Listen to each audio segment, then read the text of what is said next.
ഇപ്പൊ ട്രെയിലർ നോക്കുകയാണെങ്കിൽ ഒരു ഫസ്റ്റ് ഹാഫ് കുറെ കൂടെ ആ ഒരു ഫ്രണ്ട്ഷിപ്പ് സർക്കിള്, മദർഹുഡ്, പിന്നെ പ്രണയം വരുന്നുണ്ട്. സെക്കൻഡ് ഹാഫിലേക്ക് വരുമ്പോൾ ഫുൾ ആക്ഷൻ ആണ്. അപ്പം ആക്ഷൻ ചെയ്തിട്ടുള്ളത് മാഫിയ സാറും ഫിനിക്സ് സാറുമാണ്. അപ്പം അതെങ്ങനെയുണ്ടായിരുന്നു അതിന്റെ ഒരു ബിഹൈൻഡ് ദ സീൻസ് ഒക്കെ? കാരണം ഭയങ്കര ആക്ഷൻസ് ആണ് വന്നിട്ടുള്ളത്, ഭയങ്കര നമ്മള് ഇപ്പോ പല സിനിമയിലും കാണുന്ന പോലെ 500 ആൾക്കാരെ വെച്ചോ അല്ലെങ്കിൽ 10,000 പ്രോപ്സ് വെച്ചോ ഒന്നുമല്ല നമ്മൾ ചെയ്തത്. വളരെ സിമ്പിൾ ആയിട്ടുള്ള ഒരു കടപ്പുറത്ത് എന്തൊക്കെ കാണുമോ ഒരു ഫൈറ്റിംഗ് ടൂളായിട്ട് യൂസ് ചെയ്യാൻ. തടി കഷ്ണങ്ങൾ കാണും, മീനിന്റെ വല കാണും, മീൻ വെക്കുന്ന ബാസ്ക്കറ്റ് കാണും, ഇതേപോലത്തെ സാധനങ്ങൾ യൂസ് ചെയ്തായിരുന്നു കടപ്പുറത്തെ ഫൈറ്റ് ചെയ്തത്. നാടൻ തല്ല് എന്നുള്ള രീതിയിലാണ് പങ്കായ ഉപയോഗിച്ചിട്ടുണ്ട്. അപ്പൊ ഇതേപോലെ ഒരു ആ സിനിമയുടെ സെറ്റിങ്ങിനുള്ള അതിന് റിലേറ്റബിൾ ആയ കാര്യങ്ങൾ മാത്രമേ നമ്മൾ അതേപോലത്തെ ഒരു ആക്ഷന് യൂസ് ചെയ്തിട്ടുള്ളൂ. ആൻഡ് വളരെ മിനിമലിസ്റ്റിക് ആയിട്ട് എടുത്ത ഫൈറ്റ്സ് തന്നെയാണ്. മോർ ആക്ഷൻ, ഒരു ഇൻഡിവിജ്വലിന്റെ ആക്ഷനിൽ ഫോക്കസ് ചെയ്ത് അല്ലെ ഫൈറ്റിന്റെ കൊറിയോഗ്രാഫിയിൽ ഫോക്കസ് ചെയ്ത് ചെയ്തിരിക്കുന്നതാണ്, അല്ലാതെ അതിന്റെ ഗ്ലാമറിലോ ഗ്ലോറിയിലോ ചെയ്തിരിക്കുന്നതല്ല. സിനിമയുടെ പേര് നോക്കുന്ന സമയത്ത് കുമ്മാട്ടിക്കളി ഒരു ഫോക്ക് ആർട്ട് ഫോം ആണ്. അപ്പം നോർമലി അതൊരു മാസ്ക് ഇട്ട് കളിക്കുക, ഒരു മുഖംമൂടി വെച്ചിട്ട് കളിക്കുന്ന ഒരു ആർട്ട് ഫോം ആണ്. അപ്പം പക്ഷേ ട്രെയിലർ കാണുന്ന സമയത്ത് അതിൽ പറയുന്നുണ്ട് കുമ്മാട്ടിക്കളിയുടെ ദിവസമാണ് ഈ കുട്ടികളെ ഇന്ദിരാമയ്ക്ക് കിട്ടുന്നത്. അപ്പം കുമ്മാട്ടി ബോയ്സ് എന്ന് വിളിക്കുന്നു. അവരുടെ സ്റ്റോറി പറയുന്നത് കൊണ്ടാണോ കുമ്മാട്ടിക്കളി, അതോ ഇതിനൊരു മുഖംമൂടി വെച്ചിട്ട് ഒരു ഹിഡൻ മീനിങ് വല്ലതും ഉണ്ടോ സിനിമയുടെ സ്റ്റോറി? അല്ല, എൻ്റെ ഒരു പെർസ്പെക്റ്റീവ് നോക്കുവാണെങ്കിൽ അഗൈൻ ഈ പിള്ളേർ തമ്മിൽ ചേർന്നതാണെങ്കിലും പിള്ളേർക്ക് ഇന്ദിരാമയെ കിട്ടിയതാണെങ്കിലും സിനിമയുടെ എൻഡ് നോക്കുമ്പോഴത്തേക്കും ഇതിൻ്റെ ഒരു ഗ്ലോറി ആസ്പെക്ട്, അത് ഒരു വിക്ടറിയുടെ ആസ്പെക്ട് കാണിക്കുന്നതാണെങ്കിലും എല്ലാത്തിലും കുമ്മാട്ടിക്കളിയുണ്ട്. കുമ്മാട്ടിക്കളി എന്നൊരു ഫോം വളരെ ക്ലോസ്ലി അസോസിയേറ്റഡ് ആണ് ഈ സിനിമയിലോട്ട്. മെയിൻലി ഇതിന്റെ സ്റ്റാർട്ടിലാണ് കാര്യം. ഈ പിള്ളേർ തമ്മിൽ കണ്ടുകിട്ടാൻ കാരണവും കുമ്മാട്ടിക്കളിയാണ്, ഇന്ദിരാമയെ കണ്ടുകിട്ടാനും കാരണം കുമ്മാട്ടിക്കളിയാണ്. ഇപ്പോൾ ഓരോ ആൾക്കാർ അവരുടെ ജീവിത മാർഗം തിരഞ്ഞെടുക്കുന്നത്, ചൂസ് ചെയ്യുന്നതും അല്ലാതെ ഇപ്പോൾ അവരുടെ ലൈഫിൽ ബേസ് ചെയ്തിട്ട് അവരുടെ കാര്യങ്ങളൊക്കെ ആയിട്ട് കണക്ട് ചെയ്തിട്ട് അങ്ങനെയാണ് വരിക. ഇതിലുള്ള ഈ ഇന്ദിരാമൻ്റെ മക്കൾ എന്ന് പറയുന്നത് അവരുടെ ജീവിതം മാർഗം ഒന്ന് കുമ്മാട്ടിക്കളിയാണ്. ഇവര് അത് ചെയ്യുന്ന ആൾക്കാർ. അതെ അതെ, ക്യാരക്ടർ കുമ്മാട്ടിക്കളി ഫെസ്റ്റിവൽ എന്ന പടത്തിലെ ഒരു ക്യാരക്ടർ. അങ്ങനെ അതായത് ഇതിലെ ക്യാരക്ടേഴ്സ് അപ്പം ഡെനീസാലും റാഷിഖിന്റെ ക്യാരക്ടറിന്റെ നെയിം ഭൈരവൻ. ഭൈരവൻ. ഓക്കെ, അപ്പം ഇവര് കുമ്മാട്ടിക്കളി കളിക്കുന്ന ആളുകളാണ്. അത് വെച്ച് ഓക്കെ, അവരുടെ സ്റ്റോറി അവരുടെ ലൈഫായിട്ട് അത്രയും ക്ലോസ് ആയിട്ടുള്ള ഈ ഒരു മുക്കോറിന്റെ സൈഡും ഉണ്ട്, ഫിഷർമെൻ, അതുകൊണ്ട് കുമ്മാട്ടി കളി പെർഫോം ചെയ്യുന്ന പിള്ളേരുമായിട്ടുണ്ട്. ഓക്കെ, അപ്പം ഈ സിനിമയുടെ ട്രെയിലറിന്റെ താഴെ വന്ന ഒരുപാട് കമന്റാണ് ഗോലി സോഡ എന്ന് പറയുന്ന സിനിമയായിട്ടൊരു ரெஃபரன்ஸ் வருதுன்னு அതെങ്ങനെയാണ് ആ ഒരു கனெக்ஷன் വരുന്നത്? இல்ல அது கனெக்ஷன் வந்து என்னன்னா எல்லாரும் சொல்றாங்க. ஒரு சில பேர் எங்க சென்னையில எல்லாரும் பார்த்துட்டு இது பொல்லாதவன் ஸ்டைல்ல இருக்கு. அப்படி இங்க நான் வந்து கோபி சார் கிட்ட காசு அந்த முரளி கோபி சார் சொன்னாரு இல்ல இந்த படம் ஒரு உதயம் பேட்டர்ல இருக்கு. ஏன்னா இது எல்லாமே ஒரு யூத் ஃபார்மேஷன். சீ இப்ப ஜவான் ன்னு പറയുന്ന സിനിമ ஒரு ஆக்ஷன் நம்போது ஒரு வயலன்ட்ல இல்ல பசங்களுடைய ஒரு எமோஷன் தான் அந்த கதை. அது அந்த மாதிரி ஃபிலிம்ஸ் எல்லாமே அந்த ஸ்டைல்ல வந்துருக்கு, ரிலேட்டட் ஃபிலிம்ஸ். அதனால அவங்க ஒவ்வொருத்தருக்கும் ஒருத்தர் பாயிண்ட் ஆஃப் வியூ. அவர் பாயிண்ட் ஆஃப் வியூ உதய ஸ்டைல்ல எனக்கு இந்த படம் இருக்கு அப்படின்னாரு. இன்னொருத்தர் நீங்க சொல்ல மாதிரி சொல்ல கொஞ்சம் டச்சுக்கு പൊള്ളാതവൻ സ്റ്റൈലിൽ அப்படி இருக்கு. அது ഫാക്ട് வந்து പൊള്ളാതവൻ தான். മാത്രമല്ല ഒരിക്കലും ട്രെയിലർ കൊണ്ട് നമ്മൾ അങ്ങനെ ജഡ്ജ് ചെയ്യരുത്. കാരണം അതല്ലാതെ ഇതിൽ കുറെ കാര്യങ്ങളുണ്ട്. അത് പറഞ്ഞത് ശരിയായാലും ഞാനും ശ്രദ്ധിച്ചായിരുന്നു. കമന്റിന്റെ അടിയിൽ ഫുള്ള് പടമുണ്ട്. അതെ അതെ, ട്രെയിലർ കണ്ടാൽ മതിയല്ലോ ഫുൾ പടമുണ്ട്. അപ്പൊ അതിനപ്പുറം ഒരു സസ്പെൻസ് ഇല്ലേ? സസ്പെൻസ് അല്ല, ഒരുപാട് കഥകൾ. അതല്ലാതെ ഒരുപാട് കാര്യങ്ങളും പ്രേക്ഷകർ കാണാത്ത ഒരുപാട് കാര്യങ്ങൾ ഇതിലുണ്ട്. எல்லாம் வந்து சொல்லிட்டு இருக்காங்களே, அதுல வேற சப்ஜெக்ட் வரும்.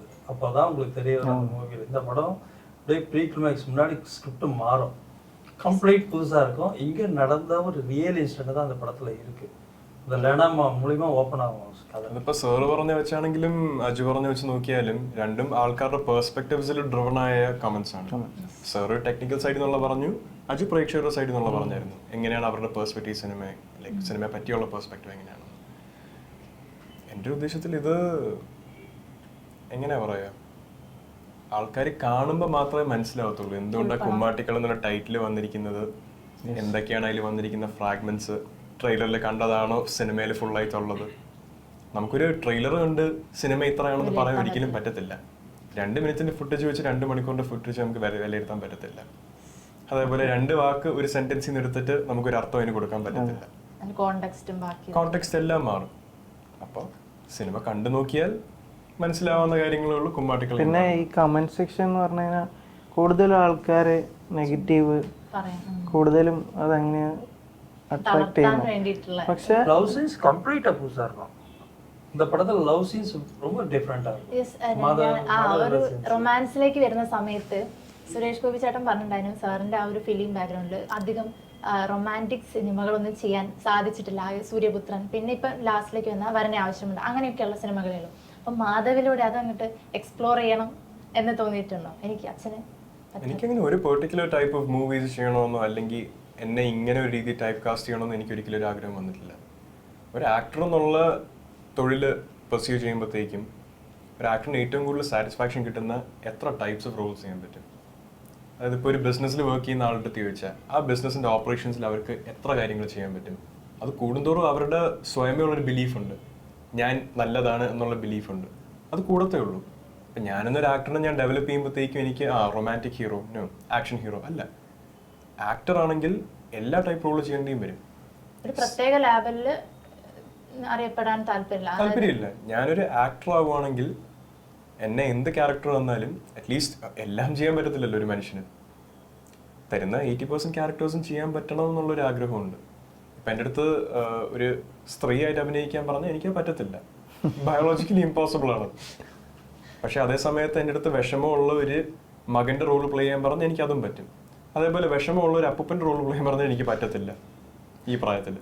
സോ അതിന് റിയലിസ്റ്റിക് ആയിട്ട് നമുക്ക് നമുക്ക് എക്സ്പെക്ട് ചെയ്യാൻ പറ്റുന്ന കാര്യങ്ങൾ, നമ്മളിൽ നിന്ന് തന്നെ നമുക്ക് എക്സ്പെക്ട് ചെയ്യാൻ പറ്റുന്ന കാര്യങ്ങളുണ്ടെങ്കിൽ അതെന്തായാലും ചെയ്യാൻ പറ്റുന്ന ഒരു ആക്ടറിന് ആ ഒരു സ്കെയിലിൽ ഡെവലപ്പ് ചെയ്യുക എന്നുള്ളൊരു ആഗ്രഹം എനിക്കുള്ളൂ ആസ് എൻ ആക്ടർ. പിന്നെ കുമ്മാട്ടിക്കളിയിൽ പറഞ്ഞ പോലെ അതിൻ്റെതായ ഒരു സ്റ്റൈൽ ഓഫ് റൊമാൻസ് ഉണ്ട്, അതിൻ്റെതായ ഒരു സ്റ്റൈൽ ഓഫ് ആക്ഷൻ ഉണ്ട്, അതിൻ്റെതായ ഒരു ഫ്രണ്ട്ഷിപ്പിന് വാല്യൂ കൊടുത്തിട്ടുണ്ട്, ലവിന് വാല്യൂ കൊടുത്തിട്ടുണ്ട്, ഫാമിലിക്ക് വാല്യൂ കൊടുത്തിട്ടുണ്ട്. സോ ഇങ്ങനെ കുറേ ഫ്രാഗ്മെന്റ്സ് വന്ന് ചേരുന്ന ഒരു സിനിമയാണ് കുമ്മാട്ടിക്കളി. ഈ സിനിമയിൽ എനിക്ക് പല ആസ്പെക്ട്സ്, ഈ ആക്ടിങ്ങിനെ പറ്റി ഞാൻ പറഞ്ഞ ഇതിന്റെ പല ആസ്പെക്ട്സിലും ഒരു ബേസ് റേഞ്ച് എനിക്ക് ടച്ച് ചെയ്യാൻ പറ്റിയിട്ടുണ്ട് എല്ലായിടത്തും. ഇപ്പം റൊമാൻസിലേക്ക് വരുന്ന സമയത്ത് എങ്ങനെ ഉണ്ടായിരുന്നു ആ റൊമാൻസ് ചെയ്തപ്പോൾ ഉണ്ടായിരുന്ന ഒരു ഫീലിംഗ്? പാട്ടിൽ ഇപ്പൊ ഒരു പാട്ട് ഇറങ്ങിയില്ലേ, പ്രത്യേകിച്ച് ഒന്നും ഇല്ല, അത് ഒരു തൊഴിലല്ലേ, just acting. It's part of my job. അതിൽ ഒരു ട്രെയിലറിൽ കാണിച്ചൊരു സീൻ ഉണ്ട്, ഇതാണോ റൊമാൻസ് എന്ന് ചോദിക്കുന്ന സമയത്ത് അതൊക്കെ മേലെ സുരേഷ് ഗോപി ചേട്ടൻ ആ സിനിമയിലെ റെഫറൻസ്, അത് ഒറ്റ ടേക്കിൽ ഓക്കെ ആയോ? അത് ഐ തിങ്ക് കാരണം ഒരാൾ ചെയ്ത് വെച്ചിരിക്കുന്ന സാധനം നമുക്ക് റീക്രിയേറ്റ് ചെയ്യുമ്പോൾ ഒരു പെർഫെക്ഷൻ. അത് പ്ലാൻഡ് ഡയലോഗ് അല്ലായിരുന്നു, സ്ക്രിപ്റ്റിലില്ല. അതെ. സോ പലപ്പോഴും ഉണ്ടാവുന്ന ഒരു കാര്യം എന്ന് പറഞ്ഞാൽ ഇപ്പൊ എന്നെ ആയാലും എന്റെ ചേട്ടനെ ആയാലും അച്ഛന്റെ ഈ ഒരു റെഫറൻസ് കിടപ്പുള്ളതുകൊണ്ട് അച്ഛന്റെ ഡയലോഗ്സും അച്ഛന്റെ മാനറിസും റിപ്പീറ്റ് ചെയ്യിപ്പിക്കാനായിട്ടുള്ള ഒരു ശ്രമം കാണും. അത് സ്വാഭാവികമാണ്, ആരെയും കുറ്റം പറയല്ല ഞാൻ. പക്ഷെ അതേ സമയത്ത് ഈ ഒരു ഡയലോഗ് അവിടെ വന്നത് പ്ലാൻഡ് ആയിട്ടല്ലായിരുന്നു. ആ മൊമെന്റില് എന്റെ മനസ്സിൽ വന്നത് ആ ഒരു ഡയലോഗായിരുന്നു. ആൻഡ് ആ കോണ്ടെക്സ്റ്റിൽ നോക്കിക്കഴിഞ്ഞാൽ അതിന് പ്ലേസ്മെന്റ് കറക്റ്റ് ആണ്, അതിന് സെൻസ് ഉണ്ടാക്കുന്നുണ്ട്. അല്ലാതെ സുരേഷ് ഗോപിയുടെ മോഹനായോണ്ട് മാധവ് പറയുന്നതല്ല, ആ സീനിന് റെഫറൻസിനും കറക്റ്റ് ആയിട്ട് ഒരു വാലിഡിറ്റി ഉള്ളതുകൊണ്ട് അതിന്റെ പുറകെ പോയി പറയുന്നതാണ്, അത്രേ ഉള്ളൂ. പക്ഷെ മാധവ് ആയതുകൊണ്ട് ആ സീനിന്റെ റേഞ്ച് കുറച്ചുകൂടെ ഒന്ന് അപ്ലിഫ്റ്റ് ചെയ്യും. അതെ, അത് ഞാൻ നേരത്തെ ഇന്റർവ്യൂസിലും പറഞ്ഞിട്ടുണ്ട്. 50% അത് അച്ഛൻ ആയതുകൊണ്ട് ജീനിൽ ഓൾറെഡി അതുണ്ട്. അപ്പോൾ അത് കാണുമ്പോൾ എന്തായാലും അത് ഫീൽ ചെയ്യും ആൾക്കാർക്ക്.